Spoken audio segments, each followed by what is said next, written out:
Hey everybody, here's part 2 of our volume lesson. So in this one we're going to not only have volume, but we're also going to include mass and density and actually some applications to this stuff too. So here in example 1, we have a hot air balloon. So imagine that we have a hot air balloon, but this hot air balloon is not your traditional hot air balloon. It's in the shape of a perfect sphere, okay? So the diameter of the balloon is 22 feet. And it's being filled with helium. Helium has a density that is 0.1785 kilograms per cubic foot.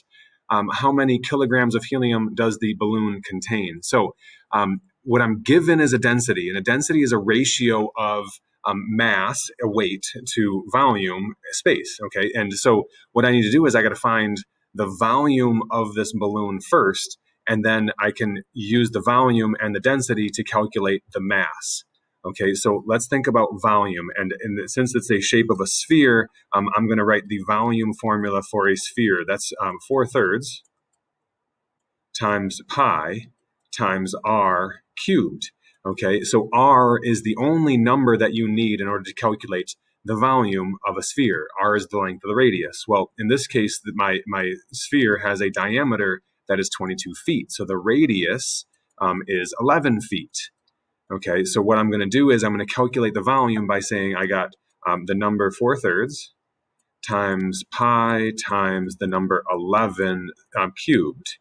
Okay, and then what I'm going to do is I'm going to take this number. Okay, so what this is going to provide is the number of cubic feet that this balloon has. Now, the density of the balloon is 0.1785 kilograms per cubic feet. So this number is measuring cubic feet, or feet cubed, okay? I'm just going to write feet cubed right here as this is my units, okay? And what I'm going to do is I'm going to multiply this by my density. So volume times density equals mass. So the density being 0.1785 kilograms per cubic feet. And see, the reason why I'm multiplying is because now what happens is the cubic feet units from the volume cancels with the cubic feet units of the density, and what you're left with is the number of kilograms that this thing contains. Okay, so when you multiply all of this out, you multiply these numbers, you multiply that by the density 0.1785, and this is going to be approximate because I didn't tell you how you should round. So approximately you have 995.2 kilograms of helium in this hot air balloon. Okay, so this would be the weight or the mass. How many kilograms? That's how many kilograms. Multiplying volume times density creates mass. Okay, that's a relatively simple example for us to get started with. This next question is a little bit more complicated. There's a couple extra levels to this, but here it says we have a new building needs concrete cylinders to support its roof. Each cylinder must be 14 feet tall and have a diameter of 12 inches. The project requires 12 cylinders total and has a budget of $10,000. So I have $10,000 to buy these cylinders, basically. And the concrete costs $0.54 per pound, and also the density of concrete is 150 pounds per cubic feet. The question is there enough money in the budget to pay for these supports? So what I got to do is I got to figure out, first of all, how much volume each support has, because what I want to do is I need to basically find how much each support really weighs, because I'm buying the concrete is $1 per pound, so I need to figure out how many pounds of concrete do I need to buy, and then I will be able to figure out if I'll have enough money to pay for all 12 of these things. Okay, so to find the mass, the total mass of this, I'm going to multiply the volume of each cylinder times the density of the concrete to figure out the mass of each cylinder. Okay, so let's see if I can do that. So again, it says that this the shape of this is a cylinder. Okay, so how do I find the volume of a cylinder? Volume of a cylinder is pi r squared h. Okay, so this will be my volume. And what I'm going to do is I'm going to multiply my volume times my density. Okay, so here's what I know. I need to know what's the radius of the cylinder, and I need to know what's the height of the cylinders. Okay, so it says that the height is 14 feet tall and the diameter is 12 inches. Now, here's where you got to be careful because you're going to get a number that's way too big if you just simply multiply. Because you see the problem here, this one little extra catch, is that I'm measuring the height in feet, but I'm measuring the diameter in inches. So I'm going to keep everything in terms of feet because see, my density is measuring is per cubic foot. So I want to say how many feet is 12 inches. Okay, so I say 12 inches is equal to 1 foot. Okay, but here's the thing. It says the diameter is 12 inches. So that means if the diameter was 12 inches, that means my radius is only 6 inches or 0.5 feet.